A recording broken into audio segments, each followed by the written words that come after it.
Compte rendu du Conseil des ministres du mercredi 18 décembre 2024. Le Conseil des ministres s'est réuni ce mercredi 18 décembre 2024 au Palais du Peuple sous la très haute autorité de son Excellence, M. Denis Sassou Nguesso, président de la République, chef de l'État. 10 affaires étaient inscrites à son ordre du jour.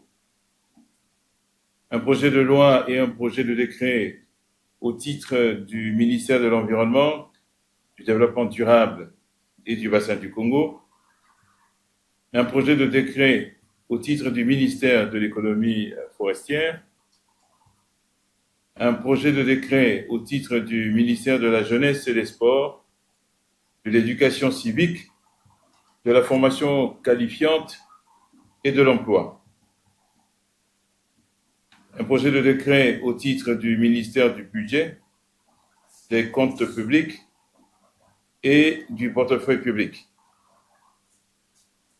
Une communication du ministère de l'Économie et des Finances, 2 communications au titre du ministère du Plan, de la Statistique et de l'Intégration régionale, une communication au titre du ministère de l'Environnement, du Développement durable et du Bassin du Congo, et enfin des nominations. Ministère de l'Environnement, du Développement durable et du Bassin du Congo, invité par le président de la République à prendre la parole, Madame Arlette Soudan-Nono, ministre de l'Environnement, du Développement durable et du Bassin du Congo, a soumis à l'examen des membres du Conseil des ministres un projet de loi et un projet de décret. Le premier texte présenté est un projet de loi portant création de l'Agence nationale de l'environnement. La protection et la conservation de l'environnement relèvent dans notre pays de dispositions constitutionnelles, par le biais notamment de l'article 14 de notre Constitution, qui l'érige en principe fondamental de notre pays. Socle du projet de société de son Excellence Denis Sassou Nguesso, président de la République, chef de l'État, et conformément à ce principe constitutionnel, l'État est tenu de garantir à tout citoyen un environnement sain, satisfaisant et durable, ainsi que la défense de ses droits. En raison du caractère évolutif de l'environnement, qui fait apparaître de nouveaux enjeux, de nouveaux défis et de nouvelles tendances aussi bien sur le plan national qu'international, la République du Congo s'est dotée d'une nouvelle loi qui a permis d'actualiser le cadre législatif et réglementaire congolais en matière de gestion de l'environnement. Il s'agit de la loi 33/2023 du 17 novembre 2023 portant gestion durable de l'environnement en République du Congo. Ainsi, l'Agence nationale de l'environnement, en sigle ANE, vient concrétiser la volonté du gouvernement de la République du Congo de renforcer sa politique en matière de gestion de l'environnement et du développement durable. Après examen et discussion, le Conseil des ministres a approuvé le projet de loi portant création de l'Agence nationale de l'environnement. Il sera transmis au Parlement pour examen et adoption. Autorisée par le président de la République à poursuivre son propos, la ministre Arlette Soudan-Nono a soumis à l'examen des membres du Conseil des ministres un projet de décret définissant les conditions de délivrance de l'autorisation et de l'attestation d'ouverture des installations classées pour la protection de l'environnement ainsi que leurs modalités de gestion.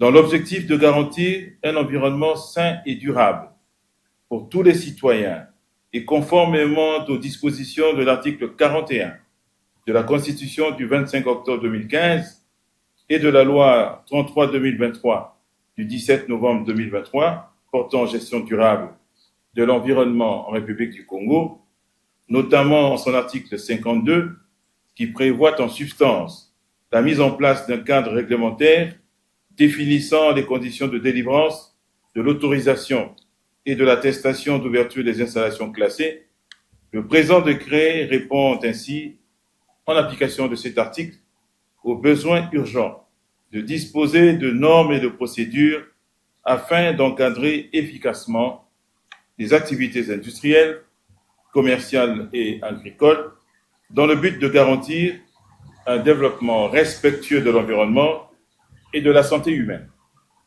Il comporte en outre des dispositions spécifiques concernant les autorisations, le contrôle, les sanctions, ainsi que les mesures de prévention et de réduction des risques environnementaux liés aux activités socio-économiques.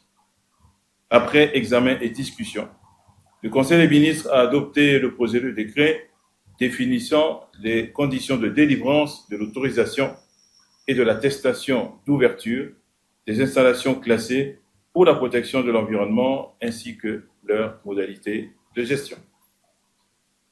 Ministère de l'économie forestière.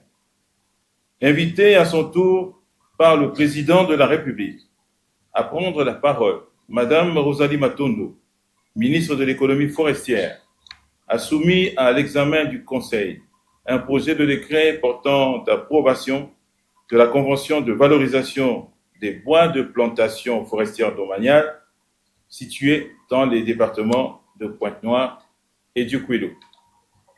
La société Sequoia Plantation Congo, filiale du groupe Sequoia Plantation DMCC, société holding, spécialisée dans les projets de carbone et des plantations, a manifesté l'intérêt d'investir au Congo dans le domaine de la promotion et de la valorisation des plantations forestières. À cet effet, cette société a signé en date du 11 mai 2023 avec le gouvernement de la République du Congo un bail emphytéotique d'une durée de 30 ans visant la mise en valeur des réserves foncières de l'État, 6 dans les départements du Kouilou et de Pointe-Noire, d'une superficie cumulée de 35 961 hectares, 22 arts, aux fins d'exploitation et de transformation des plantations forestières qui s'y trouvent, suivi de la replantation et l'extension des 10 massifs plantés. Ainsi, conformément aux dispositions de la loi 33-2020 du 8 juillet 2020, il a été élaboré la convention de valorisation des bois de plantation, assortie d'un cahier de charges particulier dont les clauses ont été négociées avec toutes les parties prenantes, à savoir l'administration forestière, les autres administrations concernées, les autorités politico-administratives des 2 départements visés, les communautés locales et les populations autochtones vivant dans et autour des plantations. Après examen et discussion, le Conseil des ministres a adopté le projet de décret portant approbation de la Convention de valorisation des bois de plantation forestière domaniale situés dans les départements de Pointe-Noire et du Kouilou. Ministère de la Jeunesse et des Sports, de l'Éducation civique, de la formation qualifiante et de l'emploi. Invité par le président de la République à prendre la parole, Madame Ingrid Olga Ghislaine Ebouka-Babakas, ministre du Plan, de la Statistique et de l'Intégration régionale, au nom de Monsieur Hugues Guédondélé, ministre de la Jeunesse et des Sports, de l'Éducation civique, de la formation qualifiante et de l'emploi en mission, a soumis à l'examen du Conseil des ministres un projet de décret portant approbation des statuts de l'Agence nationale d'insertion et de réinsertion sociale des jeunes. Le présent décret est initié en application de l'article 7 de la loi numéro 17/2024 du 10 juillet 2024 portant création de l'Agence nationale d'insertion et de réinsertion sociale des jeunes.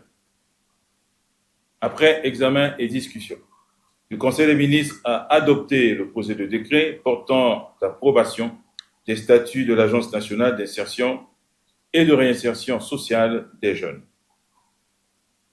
Ministère du Budget, des Comptes publics et du Portefeuille public. Invité par le président de la République à prendre la parole, M. Ludovic Ngatsé, ministre du Budget, des Comptes publics et du Portefeuille public, a soumis à l'examen du Conseil des ministres un projet de décret réglementant des modalités d'organisation et de la tenue de la comptabilité matière. Le présent décret est pris en application de l'article 84 du décret 2018-67 du 1er mars 2018 portant règlement général de la comptabilité publique qui dispose: un décret est pris en Conseil des ministres et définit l'organisation et les modalités d'enregistrement applicables à la comptabilité matière. Dans cette optique, le dit décret consacre la volonté du gouvernement, d'une part, de raffermir sa crédibilité vis-à-vis du Parlement et du citoyen par la production d'une information financière et comptable exhaustive et normée, gage de la redevabilité et de la transparence dans la gestion financière publique, et d'autre part, d'arrimer le Congo au cadre communautaire et aux standards internationaux de gestion des finances publiques. Après examen et discussion, le Conseil des ministres a adopté le projet de décret réglementant les modalités d'organisation et de la tenue de la comptabilité matière. Au titre des communications, ministère de l'économie et des finances, invité par le président de la République à prendre la parole, M. Jean-Baptiste Tondaï, ministre de l'économie et des finances, a soumis à l'examen des membres du Conseil des ministres une communication relative aux principales conclusions du sommet extraordinaire des chefs d'État de la CEMAC, tenu à Yaoundé le 16 décembre 2024. Sous le thème « Évaluation de la situation et perspectives économiques, monétaires et financières de la CEMAC, mesures de consolidation de la résilience », le sommet extraordinaire de la CEMAC a été convoqué à l'initiative conjointe de leurs excellences Paul Biya, président de la République du Cameroun, et le professeur Faustin Archange Touadéra, président de la République centrafricaine et président en exercice de la CEMAC, faisant suite à la demande du Fonds monétaire international, en sigle FMI, en vue d'obtenir le renouvellement d'un engagement fort des plus hautes autorités de la CEMAC pour la mise en œuvre d'une stratégie concertée de consolidation budgétaire et de redressement macroéconomique, d'obtenir une feuille de route claire et concertée pour la mise en œuvre des engagements, de renforcer la crédibilité de la CEMAC vis-à-vis des partenaires internationaux. En l'absence de cet engagement, le Fonds monétaire international envisagerait de retarder la validation par son conseil d'administration des différentes revues des programmes des pays de la CEMAC, Cameroun, Congo, RCA, qui étaient prévues pour décembre 2024, y compris l'examen des politiques communes de la CEMAC. En outre, s'agissant de la préservation de la stabilité économique et monétaire, des inquiétudes ont été exprimées quant à la forte dépendance des réserves de change au cours du pétrole et aux appuis budgétaires des partenaires au développement. À ce titre, 2 points d'attention ont été relevés, à savoir le niveau des réserves en couverture de mois d'importation qui se situe à 4,6 mois d'importation en 2024. Si l'on soustrait les appuis des partenaires au développement, ce niveau reviendrait à 2,1 mois d'importation. Le risque d'une baisse du cours du pétrole suite à certains changements politiques intervenus entre-temps et qui pourraient conduire à la relance de la production de pétrole et de gaz de schiste. Concernant les tensions budgétaires, il a été noté des déficits publics persistants et une coordination insuffisante entre les politiques budgétaires des États et la politique budgétaire de la Banque des États d'Afrique centrale, qui ont pour conséquence les risques sur la stabilité du système bancaire, le risque d'accumulation des arriérés intérieurs et extérieurs, la réduction des dépenses sociales et d'investissement plus propice à la croissance économique. À propos des réformes structurelles, la conférence a pointé du doigt la faible diversification économique qui n'est pas de nature à réduire la dépendance au pétrole les retards dans la mise en œuvre de la stratégie d'importation et de substitution pour renforcer la sécurité alimentaire. En vue de renforcer la stabilité du cadre macroéconomique de la CEMAC, les chefs d'État ont encouragé les partenaires au développement à œuvrer pour la conclusion des revues de leurs accords avec la République du Cameroun, la République centrafricaine et la République du Congo, à veiller à un ajustement budgétaire à dimension sociale et préservant l'investissement, à assurer la mise en œuvre des politiques et des réformes structurelles en vue de la consolidation de la croissance économique et de la stabilité monétaire. Pour terminer, des félicitations ont été adressées à son Excellence M. Denis Sassou Nguesso, président de la République, chef de l'État, pour sa vision éclairée, son leadership exceptionnel et sa détermination sans faille. À M. Anatole Collinet Makosso, Premier ministre, chef du gouvernement, dont la représentation remarquable du chef de l'État et de notre pays a été unanimement saluée. Ministère du Plan, de la Statistique et de l'Intégration régionale. Invité une fois de plus par le président de la République à prendre la parole, Madame Ingrid Olga Ghislaine Ebouka-Babakas, ministre du Plan, de la Statistique et de l'Intégration régionale, a soumis aux membres du Conseil des ministres deux communications. La première communication est relative à la participation du président de la République, chef de l'État, son Excellence Denis Sassou Nguesso, à la 25e session ordinaire de la conférence des chefs d'État et de gouvernement de la CEAC le 18 octobre 2024 à Sipopo, en République de Guinée équatoriale. On retiendra de cette communication que les ateliers relatifs à la stratégie de gouvernance partagée des frontières et le mécanisme de coopération policière et judiciaire de l'Afrique centrale seront organisés au Congo au cours du premier trimestre 2025. En outre, les textes d'organisation et de fonctionnement du Centre régional de la sécurité maritime en Afrique centrale, en sigle CRESMAC, basé à Pointe-Noire, ont été validés. L'Angola abritera le Centre multinational de coordination, en sigle CMC, de la zone A, regroupant l'Angola, le Congo et la RDC.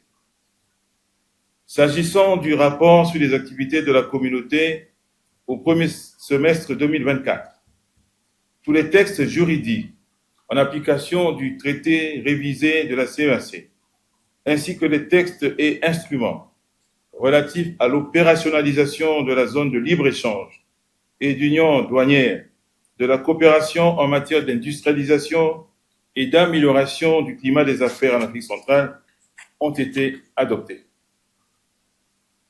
Sur la base du rapport sur la situation politique et sécuritaire en Afrique centrale, plusieurs suggestions ont été formulées.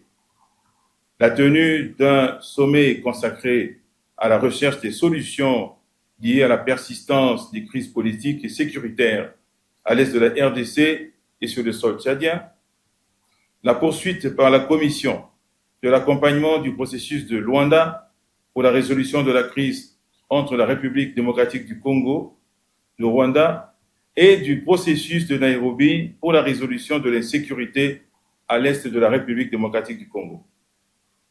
S'agissant de la gouvernance démocratique, la conférence a suivi deux rapports, à savoir le processus de transition politique en République gabonaise et l'état d'avancement du processus de transition politique en République du Tchad.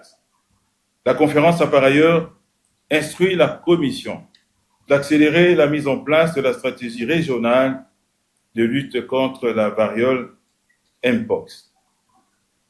Au titre des informations, la conférence a suivi et pris bonne note de l'état d'évolution du processus de rationalisation des communautés économiques régionales en Afrique centrale. Enfin, s'agissant des candidatures à l'Union africaine, la conférence a exhorté les États membres à informer la commission de la CEAC des différentes candidatures introduites afin de proposer un schéma de soutien concerté de la communauté aux candidats présélectionnés. La deuxième communication est relative à la 118e session du Conseil des ministres de l'Organisation des États d'Afrique, des Caraïbes et du Pacifique, en sigle OEACP. Madame la ministre du Plan, de la Statistique et de l'Intégration régionale, présidente en exercice du Conseil des ministres de l'OEACP, a donné les informations portant sur la désignation du secrétaire général de l'OEACP pour la période 2025-2030, dont l'ordre séquentiel de rotation revient à l'Afrique centrale à compter du 1er mars 2025, dans le cadre de laquelle les chefs d'État et de gouvernement se sont prononcés pour une candidature unique en la personne de son Excellence M. Daniel Evina Abe, ambassadeur du Cameroun à Bruxelles. L'audit interne de la situation financière au titre de l'exercice 2022, à l'issue de l'examen duquel le Conseil des ministres a chargé le comité des ambassadeurs et le secrétaire général de remédier aux problèmes soulevés dans le dit rapport.